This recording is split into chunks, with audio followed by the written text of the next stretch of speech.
जो अराजकता का प्रतीक हो, गुंडागर्दी का प्रतीक हो, गुंडों और अपराधियों को प्रश्रय देता हो, ऐसे लोगों को किसी भी स्थिति में स्वीकार नहीं किया जाना चाहिए। किसी भी स्थिति में स्वीकार नहीं किया जाना चाहिए।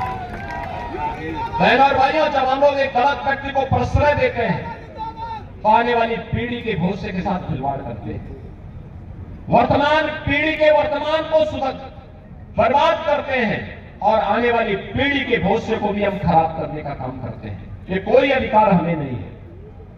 और इसीलिए मैं आप सबसे कहने के लिए आया हूं, ये बलदाऊ जी की कृपा भूमि है, हरिदास जी महाराज की साधना से पवित्र की भी धरती है। इस धरती से संदेश स्पष्ट जाना चाहिए और वह संदेश बात स्पष्ट होना चाहिए कि बटेंगे नहीं, एक रहेंगे, सेफ रहेंगे, एक रहेंगे, नेक रहेंगे। नेक का मतलब सुरक्षित रहेंगे। इस दिशा में हमें आगे काम करना है।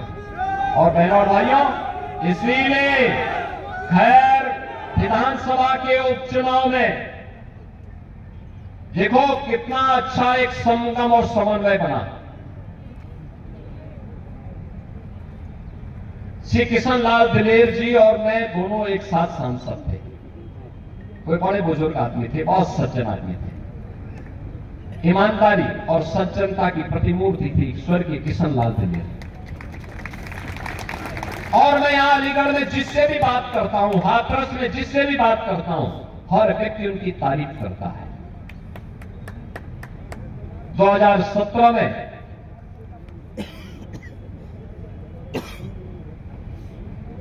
और उसके बाद 2022 में आपने श्री अनूप प्रधान को यहां पर विधायक के रूप में चुना। बहनों और भाइयों, अनूप प्रधान हाथरस के सांसद हैं और आज यहां पर उनके स्थान पर यहां पर अब श्री सुरेंद्र दिलेर को भारतीय जनता पार्टी ने, राष्ट्रीय लोकदल ने, एनडीए ने अपना समर्थन देकर के भारतीय जनता पार्टी के चुनाव चिन्ह पर अपना प्रत्याशी बनाकर के उतारा है।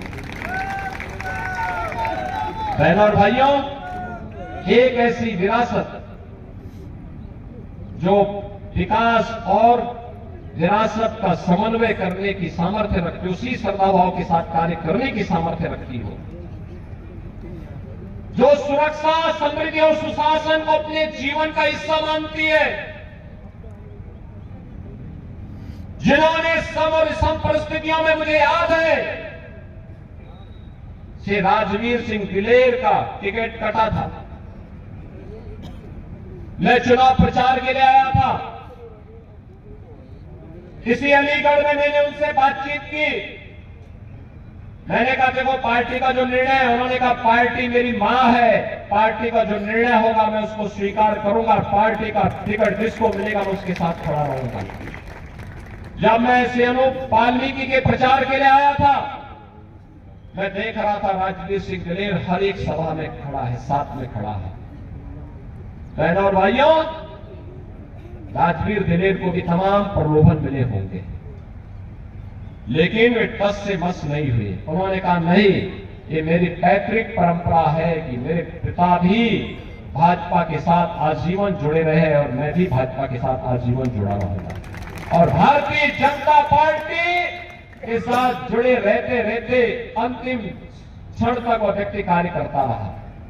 आज सुरेंद्र दिलेर को इसलिए भारतीय जनता पार्टी नेतृत्व ने टिकट देकर के अपना प्रत्याशी बनाकर आपके बीच उतारा है। मेरी आप सबसे अपील है, चुनाव चुनाव होता है, उपचुनाव को हल्केपन से नहीं लेना चाहिए, क्योंकि लोग उपचुनाव को लेकर के अक्सर मानते हैं चलो हो जाएगा, उत्साह का अभाव दिखता है, पब्लिक अपने कार्यों में व्यस्त रहती है। मेरी आप सबसे अपील होगी, इतनी बड़ी संख्या में आप लोग यहां पर आए हैं, अगर आप गांव-गांव जाकर के अभी से आप लीड करिए, मंच के नेता आपके पीछे पीछे रहेंगे, आप आगे आगे चल करके भाजपा को जिताने के लिए काम करिए। कमल खिलाने का काम करिए, सुरेंद्र दिलेर को जिताने का काम करेंगे। और मैं आपको आश्वस्त करता हूं, अलीगढ़ हो या खैर, सुरक्षा की भी गारंटी लेंगे और विकास का कार्य जितना आप यहां के लिए कहेंगे उतने विकास के कार्यों से आपके खैर को भरने का काम भी करेंगे। आप लोग सभी सहमत हैं? सभी लोग सहमत हैं? सुरेंद्र दिलेर को अपना आशीर्वाद देंगे? सभी लोग देंगे? तो फिर 20 नवंबर को याद रखना, 20 नवंबर को कमल चुनाव चिन्ह पर श्री सुरेंद्र दिलेर को भारी बहुमत से विजयी बनाने के लिए आपको कार्य करना है। करेंगे? करेंगे? दोनों हाथ ला करके बोलो भैया, सबके हाथ नहीं उठे हुए हैं, सब लोग अपने हाथ ला करके, दोनों हाथ ला करके बोलो। सभी लोग सहमत हैं? सभी लोग सहमत हैं? तो मेरे साथ बोलेंगे, भारत माता की, भारत माता की, भारत माता की जय श्री राम, जय जय श्री राम। बहुत बहुत धन्यवाद पूज्य महाराज जी।